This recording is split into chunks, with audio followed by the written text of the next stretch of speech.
This is DMG and welcome to 70 System, where we're continuing our storytelling in role-playing game series with the scene and the second part of the scene, which is the struggle.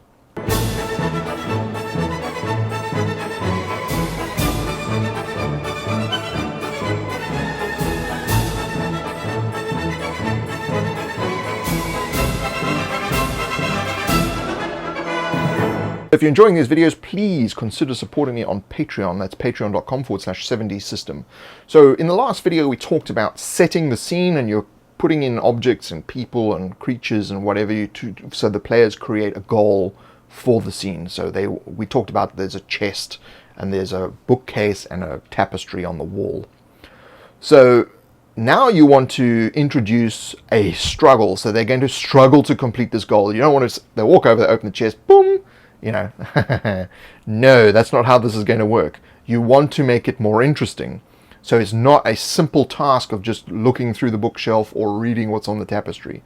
You want to create some kind of struggle to this. It doesn't need to be for every single one, but one of the key elements has to have a struggle attached to it. So sometimes when you create a scene, there will be natural barriers to doing it. So for instance, if we had the chest in the room, but in front of the chest was a huge crack in the ground that was 10 foot wide. That's a natural struggle. They've got to get over this thing to get to the chest. So their goal is to get at the chest, and the struggle is the fact that there's a huge crack in the ground separating the chest from themselves. You've created a natural struggle to get there.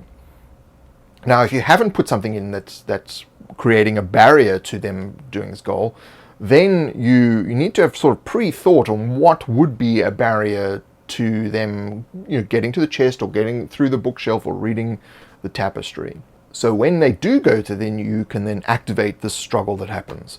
So for instance, they can approach the chest and the thief or the rogue says, "Stop! There's a trigger on the ground, there's a trap, this whole area is trapped." You've now created a struggle to their goal to get to the chest. Or the rogue steps forward to go towards the chest to check for traps, and the chasm we talked about, the floor collapses. Now there's a 10-foot wide barrier, and he's flailing and about to fall in.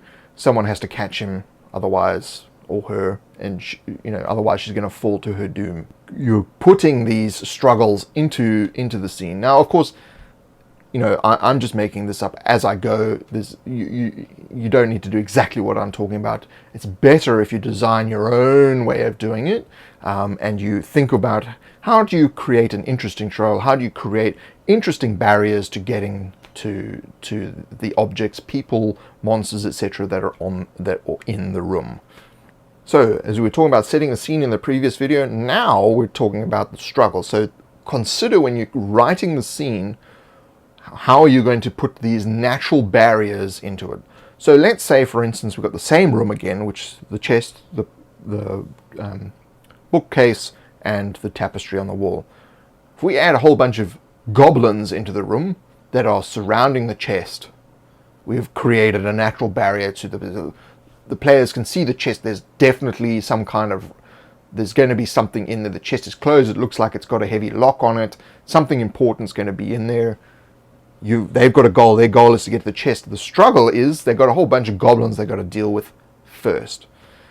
So you've now added this layer into it. So it can either be a struggle that exists within the setting of the scene, or it can be a struggle that creates itself once they put the goal into motion.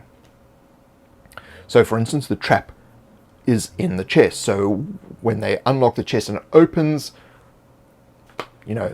that is the trap. But that is part of what we're going to talk about next, and that is the mishap. So thank you for joining me. If you like this video, click the like button. You can check me out on Facebook and Twitter /70system, and of course, if you'd like to be notified of these videos coming out, please click the bell next to the subscribe button. If you're not a subscriber, you want to click that one first. Thank you for joining me, and I will see you in the next one.